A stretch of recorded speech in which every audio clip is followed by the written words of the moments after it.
श्रीमद् भगवत गीता चारों वेदों का सारांश है और सिंपल लैंग्वेज में है, वेदों से भी सिंपल लैंग्वेज में है ये। तो इससे हम देखेंगे, देखिएगा, ये श्रीमद् भगवत गीता गीता प्रेस गोरखपुर से प्रकाशित, ये गीता प्रेस गोरखपुर, इस जयदयाल गोविंद का इसके अनुवादक हैं, गीता प्रेस गोरखपुर से ये प्रकाशित है। अब आपको दिखाते हैं 8वें अध्याय का 13वां श्लोक, ये देखिएगा, अध्याय नंबर 8 और श्रीमद् भगवत गीता अध्याय नंबर 8 और श्लोक नंबर ये 13 है। हम संस्कृत पढ़ेंगे, हम पढ़े हैं, शिक्षित हैं, हम पढ़े लिखे हैं। ओम इति एकाक्षरम ब्रह्म व्यवहारण माम अनुस्मरण ये प्रियाति तदंदेहम स याति परमाम गतिम। 13वां, इसका अर्थ है कि माम ब्रह्म, जो गीता ज्ञानदाता श्री कृष्ण में बोल रहे हैं, माम ब्रह्म, मुझ ब्रह्म का, ओम इति एक अक्षर, ये ओम एक अक्षर है, नथिंग एल्स, और व्यवहारण अनुस्मरण उच्चारण करके सिमरण करता हुआ, ये प्रियाति तदंदेहम, सांस यानी शरीर छोड़कर जाते समय भस्मांतम शरीरम, वेद में यजुर्वेद अध्याय नंबर 40 के मंत्र नंबर 15 में भस्मांतम शरीर लिखा है, और इसमें लिखा है ये प्रियाति तदंदेहम स याति परमाम गतिम, ओम से मिलने वाली जो परम गति है वो इस तरह प्राप्त होगी, मुझ ब्रह्म का, माम ब्रह्म, मुझ ब्रह्म का, ओम इति एक अक्षरम, ये ओम एक अक्षर है, सुमन करता हुआ, उच्चारण करके सुमन करता हुआ, ये प्रियाति तदंदेहम, जो शरीर छोड़कर जाता, स याति परमाम गतिम, वो परम गति को प्राप्त होता, ओम से मिलने वाली परम गति। ओम से मिलने वाली कौन सी परम गति है? ब्रह्मलोक प्राप्त होता है, क्योंकि ये ब्रह्म का सिमरण है, मंत्र है। और 8वें अध्याय के 16वें श्लोक में गीता जी में लिखा है कि ब्रह्मलोक में गए हुए प्राणी भी पुनर्जन्म मृत्यु में आते हैं, वो भी पूर्ण मोक्ष प्राप्त नहीं करते। लेकिन ये कंसेप्ट जो आज इतना ही क्लियर करना था कि ये ओम मंत्र ये ब्रह्म का है, और गीता ज्ञानदाता 8वें अध्याय के 1 में अर्जुन ने प्रश्न किया कि आपने जो 7वें अध्याय के 29वें श्लोक में जिस तत्ब्रह्म की जानकारी दी है, वो तत्ब्रह्म कौन है कि जिसको जानकर प्राणी केवल जरा और मरण से यानी बुढ़ापे के दुख और मृत्यु से छूटने का ही प्रयत्न करते हैं? तो वो किम तत्ब्रह्म, जिसको जानने के बाद प्राणी यहाँ की किसी वस्तु की इच्छा नहीं करता। गीता ज्ञानदाता ने 8वें अध्याय के 3रे श्लोक में कहा कि वो परम अक्षर ब्रह्म है, वो तो परम अक्षर ब्रह्म है, यानी गीता ज्ञानदाता से अन्य वो सुप्रीम पावर है। तो श्रीमद् भगवत गीता अध्याय नंबर 15 के श्लोक 1 से लेकर 4 में, 16 और 17 में स्पष्ट किया हुआ है, इन पूरे ब्रह्मांड की एक स्थिति बताई है कि उल्टा लटका हुआ संसार रूपी वृक्ष है, ऊपर को जो जड़ है वो तो पूर्ण परमात्मा है, सबका धारण पोषण करने वाला वो परम अक्षर ब्रह्म है, और जमीन से जो बाहर दिखाई देता है वो तना, वो जड़ तो प्रोक्ष है, गुप्त है, हिडन है, छुपी हुई है, और बाहर जो दिखाई देता है वो वृक्ष कहलाता है। तो परमात्मा ने खुद आकर अपनी वाणी में बोला है, अक्षर पुरुष एक पेड़ है, और सरपुरुष यानी ज्योति निरंजन वाकी डार, और तीनों देवा शाखा हैं, ये पात रूप संसार।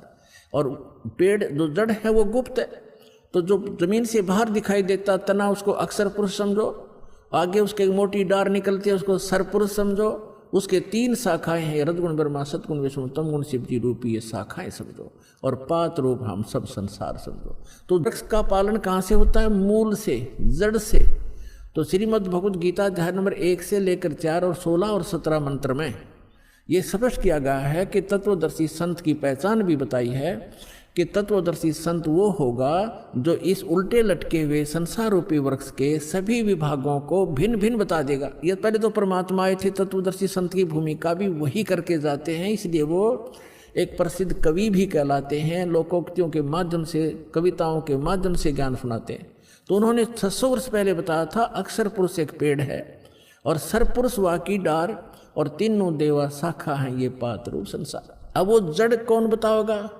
जड़ तो उन्होंने गुप्त छोड़ दी, इस दास को भेजा कि वो जड़ कौन है? वो कबीर साहब है, वो परम अक्षर ब्रह्म है, वो मूल। तो 15वें अध्याय के गीता जी के 1 से 4 का अर्थ है कि गीता ज्ञानदाता कहता है कि अर्जुन, तत्वदर्शी संत की यह पहचान होगी कि उस संसार रूपी वृक्ष के सभी पार्ट्स को, सभी विभागों को, तना, डार, पत्ते जड़ कौन है? तो जो बताता है सवेदविद वो तत्वदर्शी संत है। उसके पश्चात तत्वदर्शी संत की प्राप्ति के पश्चात परमेश्वर के उस परम पद की खोज करनी चाहिए जहां जाने के बाद साधक लौटकर कभी संसार में नहीं आते।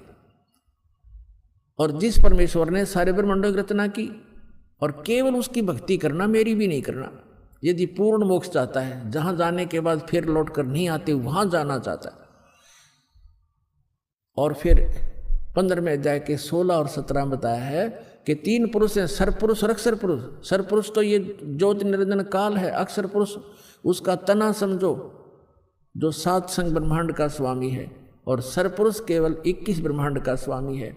और उसके 3 शाखा हैं जो वृक्ष के, वो रजगुण ब्रह्मा, सतगुण विष्णु, तम गुण शिव जी रूपी समझो।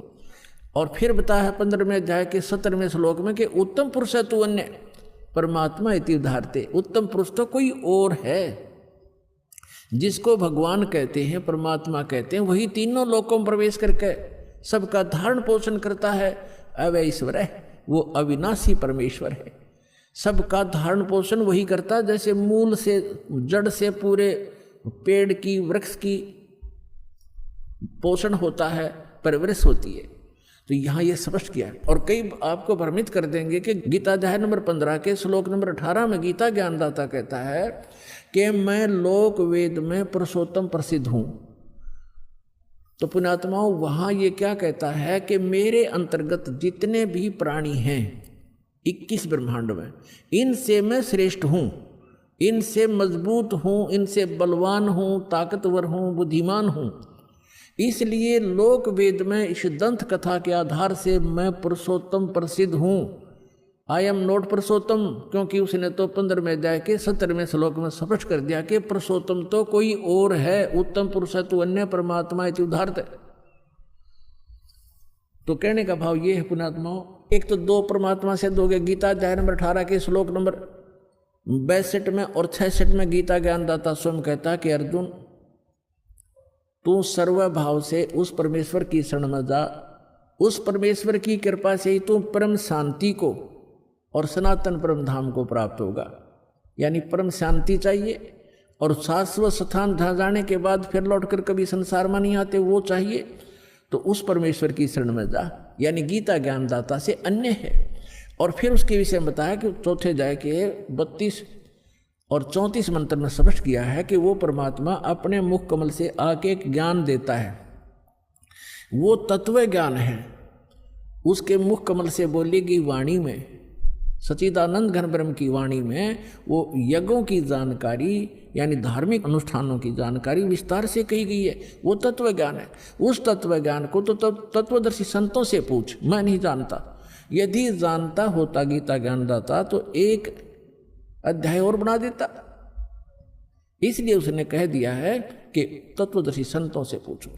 फिर बताया है कि तत्वदर्शी संत की प्राप्ति के उपरांत 15वें अध्याय के 4थे श्लोक में परमेश्वर के उस परम पद की खोज करनी चाहिए जहां जाने के बाद साधक फिर लौटकर संसार में कभी नहीं आते। 17वें अध्याय के 23वें श्लोक में उस परमेश्वर को पाने की, शाश्वत स्थान को पाने की, उस परम धाम को पाने की विधि बताई है। ओम तत्सत इति निर्देश ब्रह्मण त्रिविध समर्थ है।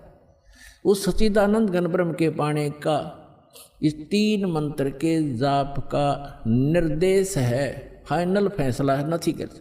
तो ये गीता ज्ञानदाता ने अपना नाम तो ओम स्पष्ट कर ही दिया। तत् और सत ये सांकेतिक हैं, ये तत्वदर्शी संत के लिए छोड़ दिए। तो वो तत्वदर्शी संत ये रामपाल दास सतलोक आश्रम बरवाला जिला हिसार में है।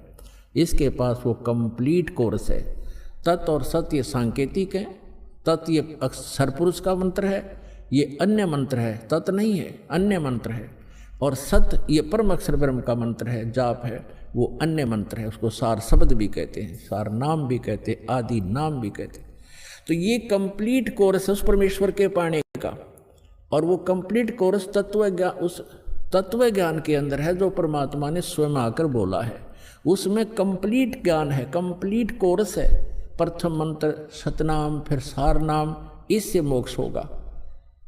वो साधना इन वेदों में नहीं है। वेदों में परमात्मा की महिमा है, परमात्मा कबीर जी ने 600 वर्ष पहले अपनी अमृतवाणी में तत्व ज्ञान में कहा था कि वेद मेरा भेद है, मैं ना मिलूं वेदन के माही, और जौन वेद से मैं मिलूं। ये वेद जानते नहीं, ये चारों वेद मेरी महिमा का गुणगान करते, लेकिन इन वेदों में वर्णित विधि से मेरी प्राप्ति नहीं हो सकती।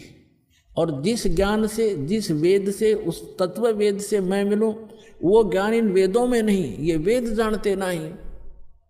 वेद मेरा भेद है, मैं ना मिलूं वेदन के माही, और जौन वेद से मैं मिलूं, ये वेद जानते नहीं। उसको बताने के लिए स्वयं परमात्मा आते।